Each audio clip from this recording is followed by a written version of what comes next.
예, 질의응답에 대한 얘기를 한번 해볼게요. 제가 너무 흥분해서 화를 많이 내버리는 바람에 그건 안 올리고 새로 다시 찍어서 올리려고요. 질의가 총 2가지로 나뉘었었어요. 첫 번째랑 세 번째 질문은 뒷속 관련된 거였고요. 두 번째 질문은 레즈비언에 관련된 거였는데, 일단 두 번째 질문부터 제가 한번 말씀드려 볼게요. 어떤 질문이었냐면, 레즈비언이 결국 레즈비언도 성애가 아니냐, 그러니 우리가 이런 것들을 자제해야 하는 게 옳지 않은가. 성애를 저희가 탈성애 플로우가 나왔었잖아요. 그거에 대한 질문이었던 것 같아요. 그래서 윤김지영 선생님은 뭐라고 답을 하셨냐면, 가부장제 하에서 이성애와 동성애는 같을 수가 없다. 그러니까 이성애는 가부장제를 유지하는 원동력이고, 동성애는 그렇지 않다. 라는 말씀이었는데, 가부장제가 만들어낸 이성애와, 그러니까 가부장제 하에서 탄압받고 있는 동성애가 어떻게 같은 성애로 묶일 수 있느냐. 그런 시각이야말로 가장 가부장적인 시각이 아니겠느냐라고 얘기를 하셨고, 또 레즈비언 내에 부치와 팬 문화가 있는 건 안다. 그런데 그런 부치와 팬 문화가 아닌 정말 여성 대 여성 간의 자연스럽게 싹튼 사랑은 나쁘지 않다. 그런 사랑이야말로 가부장제를 타파하는 그런 원동력이 될 것이다. 라고 얘기를 하더라고요. 예. 저는 여기서 김지원 선생님과 레디컬 페미들이 시작한 부분이 다르다고 생각해요. 김지원 선생님은 직접 발언을 하셨는데, 성애는 인간의 자연스러운 감정이라고, 본성이라고 보셨고요. 레디컬 페미니스트들은 그거를 뒤집어 버리겠다라는 생각을 한 거예요. 그게 진짜 우리의 본성인가? 성애라는 게 정말 인간의 본성인가? 라는 질문을 하기 시작했기 때문에 이 플로우가 저는 생겼다고 보는데요. 이런 점이 저는 레디컬 페미니스트들이 정말 마음에 드는 점들이에요. 생특적 요소의 하나하나를 전부 의심을 하고 있는 거죠. 정말 이것이 우리가 생득적인 건가? 아니면은 사회가 우리를 그렇게 생득적이라고 여기도록 길들인 건가? 그래요.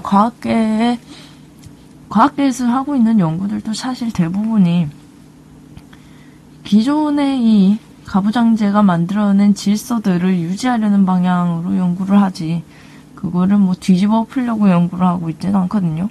연구비가 어디서 나오겠습니까? 연구하는 연구자들도 대부분이 냄저잖아요. 거기도 결국 자직 카르텔이에요. 지금까지 사회가 성애를 마치 자연스러운 인간의 본능처럼 말을 해왔는데, 그래요. 그게 마치 먹고 자고 싸는 것과 같은 본능이라고 얘기를 해왔는데, 저는 그거는 아니라고 봅니다. 왜냐면 우리한테 성적 충동은 있을 수 있어요. 성적 쾌락을 쫓는 거는 있을 수 있어요. 하지만 사랑이라는 것은 사회가 만들어낸 감정이죠. 사랑이라는 본성은 없죠. 분노는 있어요. 분노를 야기하는 뇌의 기전은 있어요. 슬픔을 야기하는 뇌의 기전은 있어요. 성적 충동, 그걸 야기하는 부분이 뇌에 있어요. 근데 사랑은 그 모든 것이 복합적으로 나타나는 사회적 관계를 얘기하죠. 인간은 사회적 동물이라고 하는데, 이 사회적인 관계를 어떻게 규정하는가에 대해서는 시대에 따라도 다르고, 그렇잖아요? 그러다 보니까 사랑이라는 것은 본성이라기보다는 그런 사회적인 관계를 하고 싶어하는 인간은 사회적 동물이라고 하니까요. 근데 그것조차도 레디컬 페미니스트들은 의심을 하잖아요. 아니, 우리가 느끼는 이 외로움이라는 것도 결국 미디어가 만들어낸 걸지도 모른다. 라고요. 그렇죠. 우리가 한때는 그다지 그렇게 개체끼리 가까이 지내지는 않았거든요. 우리가 무리지어서 산다라고 했는데, 결국은 한 동굴에 한 사람이 살았습니다. 결국 동굴과 동굴 간에 거리가 있었고요. 그런 거 보면은 결국 외로움이라는 것도 결국은 가부장과 구성원이 한 집에 있기 시작할 때부터 생긴 게 아닌가라는 의심이 생길만 하죠. 그렇죠. 그래서 내가 뭔 얘기를 하고 있었지? 그래요. 그렇기 때문에 윤김 선생님과 레디컬 페미니스트들은 일단 그 시작점부터가 달랐다. 의심하는 시작점부터가 달랐다라고 봐요. 저는 레디컬 페미니스트이자 교차 페미니스트이자 리버럴 페미니스트니까 이쪽에서 저는 얘기를 하는 거고, 윤김 선생님은 우리들이 기존에 들어왔던 것과 같은 얘기였죠. 레즈비언 서사는 가부장제를 파괴할 수 있다. 그렇죠. 레즈비언이즘이 중요하다고 항상 얘기를 하잖아요. 저도 정치적 레즈비언이즘이 전제된 하에서 일어나는 그 자연스러운 성애, 가 필요하다고 봐요. 그거는 언젠가 우리에게 무기해가 될 거거든요. 근데 지금 사회에 아직 자연스러운 레즈비언이즘이 없죠. 그런 게 결여되어 있죠. 그러니까 우리가 우선 해야 될 것은 성애가 아니라 이런 레즈비언이즘, 정치적인 레즈비언이즘이 우선되어야 한다. 그래야지 레즈비언의 사랑인지 뭔지 하여튼 그 둘만의 관계가 정말로 가부장제에 더럽혀지지 않는 그런 이름으로 불릴 수 있을 것이다.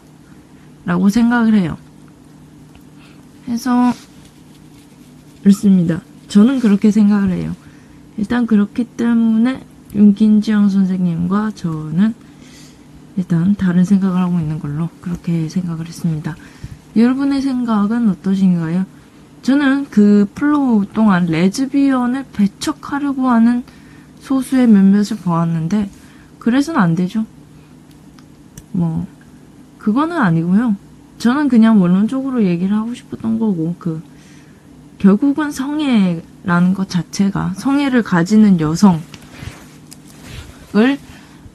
준비된 상품으로 보고 있기 때문에, 그렇죠. 성애라는 건 결국 우리가 팔려나갈 수 있음을 보이는 것과 같은 거거든요. 램처들한테 성애를 가지고 있는 여성이란 그렇게 보여요. 그렇기 때문에 저는